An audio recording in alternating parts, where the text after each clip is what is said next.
안녕하십니까? 오늘은 산서성에 고구려가 있었다거나 산서성에 요동과 요서가 존재하였다는 주장에 대하여 기록과 정황의 증거들을 통해 그 잘못을 밝히고자 합니다. 이러한 주장은 산서성의 요와 관련된 지명과 백이숙제의 묘를 근거로 고죽국이 산서성 남부에 있다는 것을 근거로 하는데, 고죽국에 대해서는 40번 영상에서 이미 설명한 바가 있으니 오늘은 기록에 등장하는 고구려 요산과 산서성 요산을 중심으로 산서성에 고구려가 있었다거나 또는 산서성에 요동이나 요서가 존재하였다는 주장의 잘못을 지적하겠습니다. 기록에 등장하는 요산은 고구려의 요산과 산서성의 요산, 그 두 개의 요산이 등장하는데, 고구려의 요산은 우리 역사와 관련된 요산이고 산서성의 요산은 우리 역사와 전혀 관련이 없는 요산입니다. 고구려의 요산은 유주에 있었고 산서성의 요산은 병주에 있었습니다. 즉, 두 요산은 각각 그 자리가 다른 곳에 존재하였던 것입니다. 고구려의 요산은 화북성에 있었고 산서성의 요산은 산서성에 존재하였습니다. 즉, 요산은 두 개가 존재하였으며 서로 다른 지역에 존재하는 별개의 요산이었으나 이 두 요산에 대한 구별을 하지 못함으로써 요동이나 요서가 산서성에 있는 것으로 혼동하게 되며, 또한 고구려가 산서성을 장악하였다는 주장까지 나간 것으로 보입니다. 먼저 우리 역사와 관련이 있는 유주 현토군 고구려현의 요산을 살펴보겠습니다. 현토군은 무제원봉 4년 기원전 107년에 만들어졌다. 고구려를 왕망은 하구려라 하였는데 유주에 속했다. 현토군 고구려현 요산에서 요수가 나와서 서남으로 요수에 이르러 대요수로 들어간다. 흠정고금 도서집성 방여휘편 고려전 제47권의 내용입니다. 이 기록은 유주, 현토군, 고구려현에 속한 요산에 대한 이야기입니다. 기원전 107년에 한나라 무제가 현토군을 설치하였는데 그 현토군에 속한 고구려현에 요산이 존재하였고 그곳에서 요수가 발원된다는 이야기입니다. 계속해서 기록을 읽어보겠습니다. 고구려 요산에서 요수가 나온다. 산해경에서는 요수가 백평의 동쪽에서 시작된다고 하였고 곽박은 세외에서 시작되어 백평산으로 흐른다고 하였다. 요산에서 소요수가 나온다. 흠정고금도서집성 방여휘편 고려전 제51권의 내용입니다. 고구려 요산은 요수 혹은 소요수의 발원지였습니다. 계속해서 기록을 읽어보겠습니다. 대요수는 세외에서 시작되어 백평산으로 흐른다. 동남쪽 세로 들어와 요동 양평현을 지난다.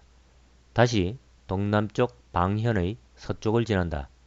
다시 동쪽 안시현을 지나 서남쪽 해로 들어간다. 또 현토 고구려현에는 요산이 있는데 소요수가 시작된다. 서남쪽 요수현을 지나 대요수로 들어간다. 수경 권상의 내용입니다.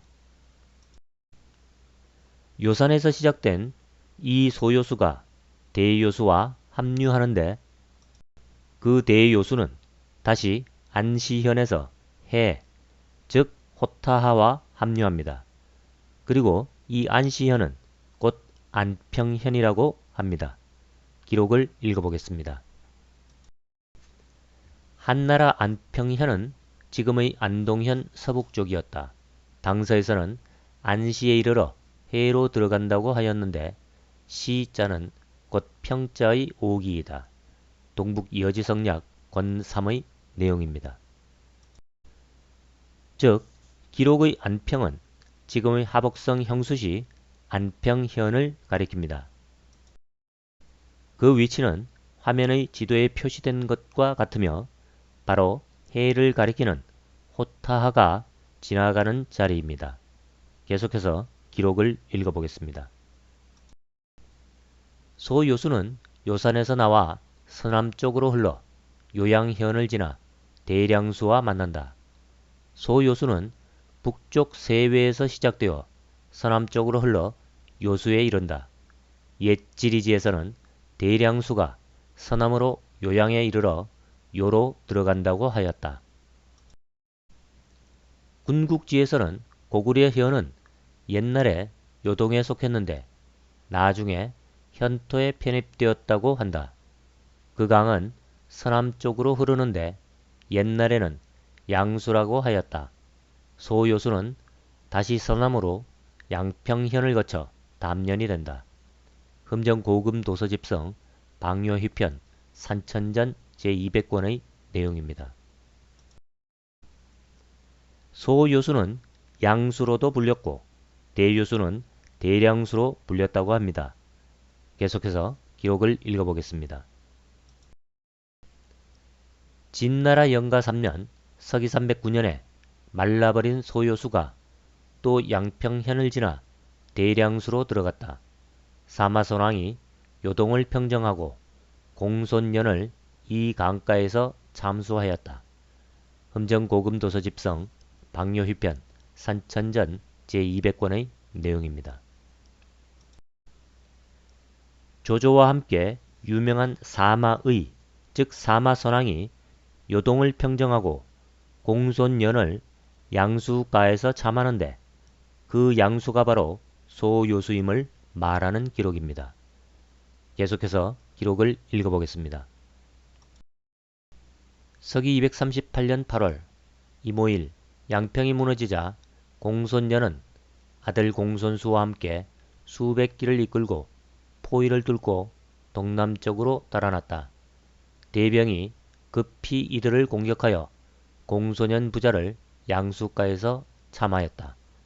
사마의는 이미 성에 들어와 공경이야 및 병사들과 백성들 7천여 명을 주살하고 한 곳에 모아 무덤을 만들어 주었다.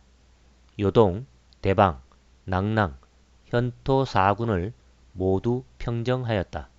자치통감 권 74의 내용입니다. 그 땅은 요동과 대방, 낭랑과 현토의 땅이었습니다. 이 땅이 중원의 도읍 서안의 바로 북쪽 산서성에 존재할 수는 없습니다. 그와 같은 주장은 기본적으로 중국 역사에 대한 인식 부족에 기반하는 것입니다. 계속해서 기록을 읽어보겠습니다. 서기 238년 봄 정월 제가 장안의 사마의를 불러 4만 명의 군사를 이끌고 요동을 토벌하게 하니 신하들이 논의하기를 4만 명의 군사는 많으며 비용을 마련하기도 어렵다고 하였다. 제가 말하기를 4천리의 정벌은 비록 기이한 계책을 이용하더라도 사람의 힘에 달려있으니 비용을 줄일 수는 없다. 자치통감 권 74의 내용입니다. 사마의가 요동을 토벌할 때 이를 사천리 정벌이라고 하였습니다. 따라서 산사성 운성시 원곡현 일대를 요동성이라고 하거나 산사성 진중시 좌건현을 요동성이라고 주장하는 것은 기록을 기반으로 할 때 절대 성립될 수 없는 주장입니다. 이와 같은 주장들은 그 지역에 들어서는 요산 혹은 요주라는 지명을 근거로 하는데 하북성에 존재한 전혀 별개의 요산이나 요주를 역사적 사실에 대한 검증 없이 동일한 것으로 간주하였기 때문입니다. 산서성 진중시 좌건현이 요동성이 아님은 화면에 보이는 지난 영상에서 그 자세한 내용을 설명하였으니 이 영상을 참고하시기 바라며 여기서는 그 설명을 생략하겠습니다. 또한 산사성의 요동이 하북성으로 이동하였다는 주장 역시 산사성에 요와 관련된 지명이 등장하는 것이 수나라와 당나라 시절이고 하북성에 요동이라는 이름이 등장하는 것이 기원전이라는 사실을 알면 절대 나올 수 없는 주장이요 이야기입니다. 계속해서 기록을 읽어보겠습니다. 또 지금 홀로 멀리 와서 오래 버티지 못할 것이라 하여 분명 먼저 요수를 막을 것이고 그 후에 양평을 수비할 것입니다. 제가 오고 가는데 얼마나 걸리겠는가 라고 물으니 답하기를 가는데 100일, 공격하는데 100일, 돌아오는데 100일, 60일을 휴식기간으로 삼아 1년이면 충분합니다. 자치통감 권 74의 내용입니다. 자치통감은 요동정벌이 가는 데만 100일이 걸린다고 하였으며 전쟁의 총기간으로 1년을 잡고 있으니 낙양의 바로 위쪽이나 근접한 산서성의 자리가 요동이 될 수 없으며 또한 그곳이 요동이라면 조위의 군대가 100일에 걸쳐 행군할 일도 없다는 뜻입니다. 이와 같은 정황들은 모두 요동이 황하 인근에 존재할 수 없는 명백한 근거가 됩니다. 공손시 일가가 자리 잡았던 평주는 요동과 요서 일대이며 지금의 하북성 석가장시 일대입니다. 기록을 읽어보겠습니다. 진서는 공손도가 자칭 평주목이라고 하였는데 위나라가 공손연을 처리한 후 평주를 설치하였고 진나라는 이를 따랐다고 한다. 성경 강역고 권 2의 내용입니다. 위나라는 동의교위를 설치하고 양평에 머물게 하였으며 요동, 창녀, 현토, 대방, 낙랑 등 5군을 평주로 삼았다. 나중에 유주와 다시 합쳤다. 통전 권 180의 내용입니다. 요동과 요서는 평주에 속합니다. 그런데 이 평주가 하북도에 속한다는 기록이 있습니다.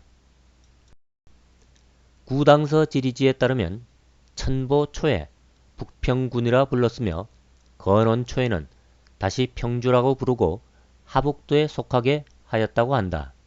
기보통지 사고전서본 권 13의 내용입니다. 기록에 따르면 당나라는 요주로 바뀐 요동성은 평주라 하여 하북도에 속하게 하였고 산서성의 요주는 하동도에 속하게 하였습니다. 즉 두 요주가 엄연히 다른 장소에 있었다는 것입니다. 다음은 같은 이름의 요산이지만 하북성이 아닌 산서성에 존재한 요산에 대해 이야기해 보겠습니다. 즉 같은 이름으로 인해 요동이 산서성에 존재하였다는 주장의 근거가 된 것입니다. 기록을 읽어보겠습니다. 평정군 춘추 시절에는 진나라에 속했고 전국 시절에는 조나라에 속했다. 진나라와 전한, 후한의 시절에는 태원과 상당 2군에 속했다. 진나라는 낙평군을 설치하였고 원위는 서양군으로 만들었다가 나중에 다시 낙평군이라 하였다. 수나라 개황 초에 군을 없앴다가 16년에 요주를 설치하였다. 여지광기 사고전서본 권 19의 내용입니다. 요주가 태원과 상당의 자리에 설치된 기록입니다. 그 요주는 수나라 시절인 590년에 설치되었다가 폐지되었는데 당나라가 620년에 다시 설치합니다. 계속해서 기록을 읽어보겠습니다. 대업 초에 주를 폐지하고 태원현에 속하게 하였다. 당나라 무덕 3년에 다시 요주를 설치하고 낙평을 치소로 삼아 요산, 평성, 서계 등의 현을 거느리게 하였다. 나중에 주를 옮겨 요산을 치소로 하고 낙평과 서계는 병주로 환속시켰다. 황조 태평흥국 2년에 평정군을 설치하니 지금 이 현이 있다. 여지광기 사고전서본 권 19의 내용입니다. 이 요주에 등장하는 지명에 요산현이 있습니다. 이 동일한 지명들이 일부에게 혼란을 일으킨 것입니다. 하지만 그 요주에는 요동군이 등장하는 것이 아니라 낙평군이 등장합니다. 기록을 읽어보겠습니다. 요주 낙평군 하군 무덕 3년에 병주의 낙평, 요산, 평성, 서계를 나누어 설치하였다. 6년에 치소를 요산으로 옮겼다. 8년에 기주라고 하였다. 선천원년에 원종의 이름을 피하여 의주라고 하였다. 중화 3중에 다시 요주라고 하였다. 공납하는 토사물은 인삼과 밀랍이다. 9882호에 54,580명이 살았다. 현은 4개이고 3개의 부가 있었는데 요성, 청곡, 용성이다. 흠정고금도서집성, 방여휘편, 고려전, 권 70의 내용입니다. 하지만 산서성 요주에는 우리에게 익숙한 요동군이나 현토군 혹은 평주나 영주 등이 등장하는 대신 낙평군이나 기주, 병주, 의주 등의 명칭이 등장합니다. 즉 전혀 다른 요주라는 이야기이고 요동이나 요소와는 전혀 관계없는 지역에 대한 이야기입니다. 요주 낙평군에는 요산현, 유사현, 평성현, 화순현 등 4개의 현이 존재하였습니다. 이 4개의 현들은 모두 오늘날 산서성 진중시와 그 인근에서 쉽게 찾을 수 있습니다. 이 일대와 관련된 역사 기록에 요수나 요동, 요서라는 지명이 등장한 적은 없습니다. 즉 지명만 놓고 본다면 헛갈릴 수 있지만 역사 기록을 살펴보면 헛갈릴래야 헛갈릴 수 없는 지역입니다. 즉 이 땅을 요동과 요서에 관련시키면 수천 년의 중국 역사를 모조리 바꾸어야 합니다. 고대 지명은 반드시 그 지명이 있는 자리에서 일어난 역사를 살펴야 합니다. 즉 중원의 역사가 존재하는 곳에 고구려의 역사를 억지로 끼워 넣을 수 없다는 뜻입니다. 우리가 퍼즐 조각을 맞출 때 비슷하지만 맞지 않은 퍼즐을 끼우면 전체 그림이 망가지는 것과 마찬가지입니다. 이처럼 산서성에 요동과 요서가 있었다거나 산서성을 중심으로 고구려가 존재하였다고 주장하는 것은 기본적인 역사적 사실을 무시한 잘못된 역사지리 해석입니다. 오늘은 여기까지 하겠습니다. 감사합니다.